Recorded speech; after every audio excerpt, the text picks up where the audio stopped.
Desculpa, ser. eu estou numa outra matéria aqui, discutindo com um Você sujeito quer que eu aqui. ponha fone, criatura? Não, tá ótimo, Tá graças a bom, Deus. então. Eu estava morrendo de medo de não rolar isso aqui. Ah, mas meus guias me atendem. Eu também. Fica tranquilo. Eu estou há 3 horas sendo ameaçado aqui. Fica tranquilo, eu também. Então não tem importância.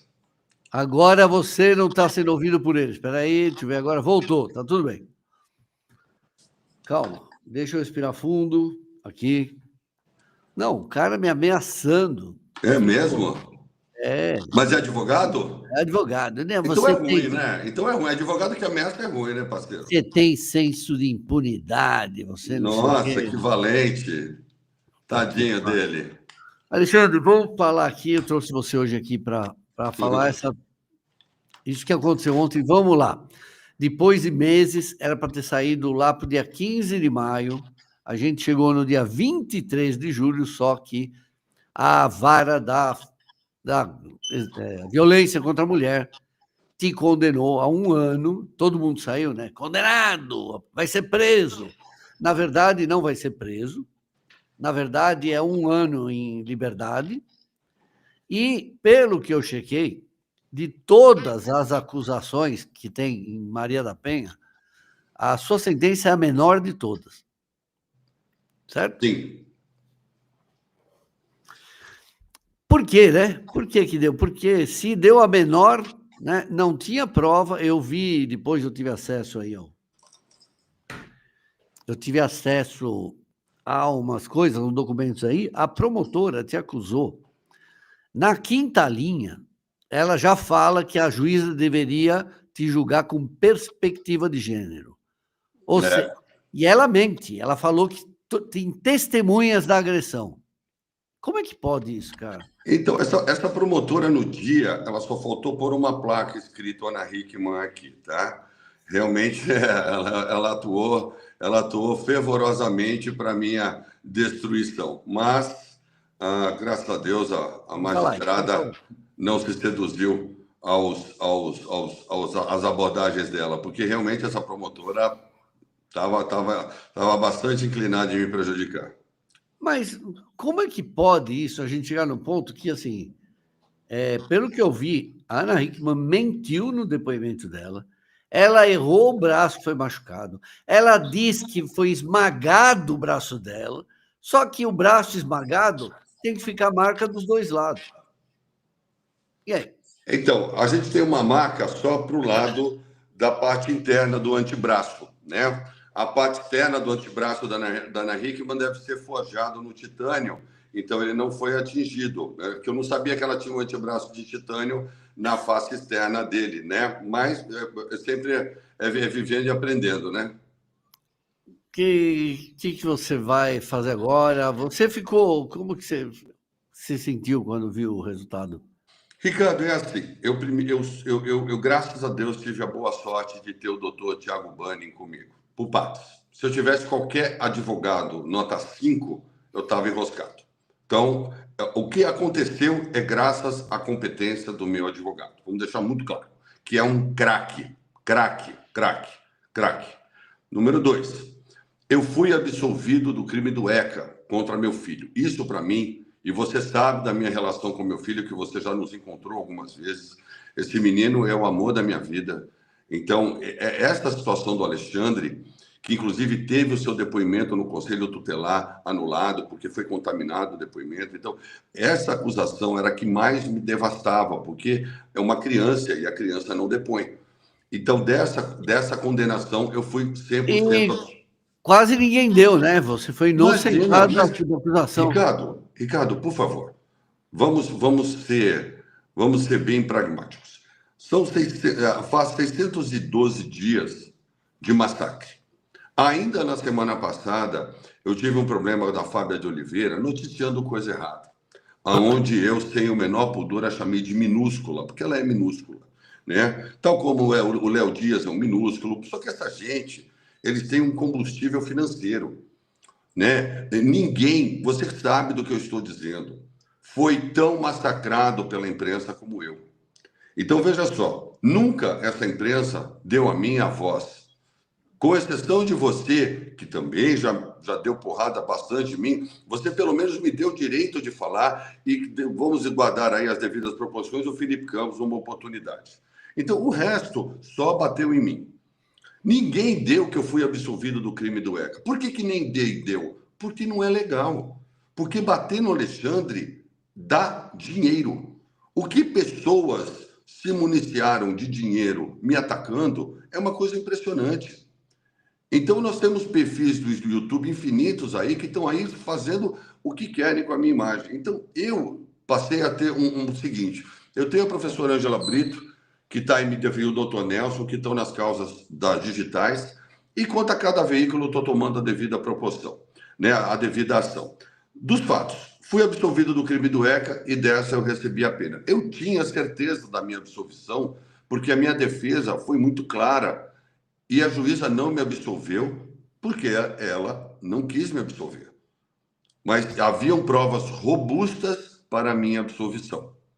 Ainda mais toda a contradição do depoimento da Ana Hickman e tudo mais. Né? O advogado da senhora Ana Hickman, o doutor Roberto Leonessa, mais se prestou em me atacar do que defender a cliente dele. Então, tudo isso que aconteceu, eu tenho que, óbvio, eu estou triste, porque eu tinha certeza da minha absolvição, mas, por um lado, eu estou muito feliz com a absolvição do crime. Você tinha certeza? Eu falei aqui, fiz uns 10 vídeos, eu disse que, na minha opinião, você tinha 5%. Sim, você foi muito claro. Por causa da legislação que a gente tem hoje. Porque você vê, uma juíza, ela tem todos os depoimentos, ela faz a audiência, ela vê a pessoa que está acusando mentindo.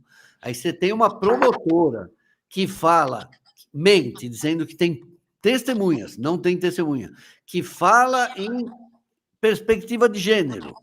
Quer dizer, é o tipo da apelação, né? Não tenho prova, não tenho nada, mas eu vou conseguir condenar e conseguiu, né? Não, o que mais me chama a atenção, Ricardo, sabe o que eu acho? Não se levou em nenhum momento o fato não sei se ela é senhora ou senhorita agora, Ana Hickman, estar no dia alcoolizada. E de tudo que precedeu a minha vida com ela, dos meus depoimentos, das incontáveis agressões que eu sofri dela, verbais e físicas, por ela estar alcoolizada. Pois a Ana, ela bebia e se transformava. Então, tudo isso da Ana Hickman foi para o chão. Aí nós temos incontáveis mentiras dela, nós temos aquela mentira que é a mais escabrosa de todas, que é a do Barclays Bank, que foi provado que aquilo era mentira. Nada disso contou a meu favor. Nada foi corrigido também. O senhor Léo Dias, o senhor Wacker, Dona Fábia, todo mundo publicou, né? Fizeram o que quiseram comigo. E eu ainda falei para esse rapaz, Gabriel Wacker, eu falei, Gabriel, você está publicando uma mentira. Não, eu tenho documentos. Eu falei, você não tem, Gabriel. E aí ele foi lá. Os 8 milhões também, ele falou que você tinha desviado, né? Cara, Ricardo, mais uma vez, se não é o Bruno Ferulo, o doutor Bruno Ferulo, um grande abraço ao doutor Bruno Ferulo, que cuida da parte do DEIC, eu estava frito. Eu estava totalmente enroscado. Meu sigilo bancário e fiscal foi quebrado há mais de 18 meses. Ninguém encontrou um centavo e nem vai encontrar. Eu vivo de maneira quase que miserável. Poxa vida, Ricardo, será que nada disso conta? Olha o caso do Banco Decoval, autofalsificação, Ricardo. Autofalsificação. Sabe que eu descobri apenas, só para um detalhe, eu descobri que a Ana Hickman contratou a filha do Delpicchia, o perito que fez a primeira perícia dizendo que era falsificado.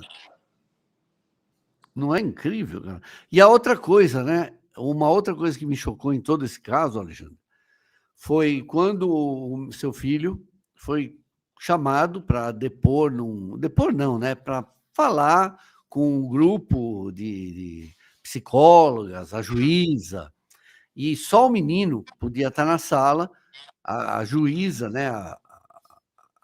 Os pais têm que ficar fora da sala. E ela, a Ana Hickman, não só invadiu essa sala, como no laudo ainda tem uma frase dela dizendo que o menino morria de medo de você, porque você era um agressor. Esse caso vai ficar para a história. Desculpa. Esse caso...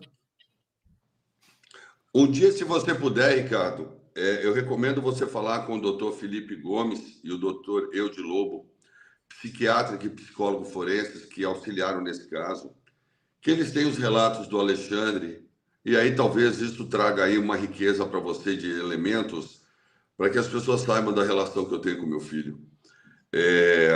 O Alexandre, Ricardo, é o amor da minha vida. A única coisa que eu quero é viver para cuidar desse menino, entendeu? Peraí. Chegou aqui a primeira feminazi. Vamos lá. Olha lá. Deve ser, não deve ter ninguém na vida, né? Né? Não tem importância. Não, eu gosto de xingar. Eu gosto. Tem essas Eu pessoas. gosto, eu acho interessante isso. As pessoas têm que ouvir. Não tem... Obrigado, Giovanni. Pode falar. Então, é muito interessante o que o doutor Felipe Gomes e o doutor Eude Lobo colheram de depoimento do Alexandre, porque isso corrobora muito a meu favor para deixar clara a relação que existe entre eu e meu filho. Né? Você veja só que foi montada uma conspiração na cabeça dessa criança e, por uma sorte divina, esse menino não se seduziu a tudo que ele escutou inadequadamente sobre seu pai. Eu fico muito surpreso que eu não sabia com quem eu fui casado por 24 anos e 8 meses. Mas é o que eu digo sempre, Ricardo. Acho que você sabia, Alexandre, desculpa. No Então, fundo, aí é que eu ia completar. O único culpado de eu me encontrar nessa situação, Ricardo, sou eu. Porque eu podia ter encerrado esse capítulo logo após o meu tratamento oncológico, dado a conduta da Ana Hickman. A maneira como ela conduziu o meu tratamento oncológico, o que ela fez comigo dentro de uma UTI, eu já devia ter saído de lá e ter proposto o divórcio. Porque o que uma mulher que não quer bem um homem faz o que ela fez, e eu fui absolutamente passivo e otário e permiti aquilo contra mim, entendeu? No dia que você foi operada, ela não foi porque ela tinha que comemorar o quê? 1 milhão de inscritos no Instagram? E ela ainda achou ruim que eu estava estragando a festa dela. O que acontece aqui, Ricardo? Quem manda você ter câncer, seu palhaço? Seu palhaço, né? Se vira com câncer. Mas assim, o que chama muito a atenção é que 95% das pessoas que conviveram conosco, e muitas foram beneficiadas pela minha estúpida benevolência, porque eu sempre fui um estúpido benevolente, ficaram do lado da Ana Hickman. Porque se 3 funcionárias, 3, 1, 2, 3, tivessem falado que elas sabiam, com certeza a minha história estava diferente. Mas aí a gente volta lá... Como assim? Falasse que sabiam o quê? Olha, teve funcionária que viu coisas muito surpreendentes. E se elas abrissem a boca para contar o que elas viram, eu acho que a história seria diferente. Mas coisas pessoais. Mas por que mudaria isso? Porque daria uma outra ordem aos fatos, né, Ricardo? Porque veja só você, a imprensa como um todo propôs a condição de monstro, agressor e tudo mais contra a Ana Hickman, né? E se essas pessoas falassem, as coisas seriam diferentes. Mas não falaram. Não falaram. Mas voltando, eu deveria ter, assim que fiz a última sessão de rádio, de químio, e sofri a operação, eu deveria ter proposto um divórcio. Quantas rádios e quantas químios foram? 37 de rádio e 8 de químio juntas. Ao mesmo tempo? Ao mesmo tempo. E quem foi com você nessas sessões? Foi uma baixinha folgada carioca chamada Cláudia. A Ana não foi em nenhuma sessão?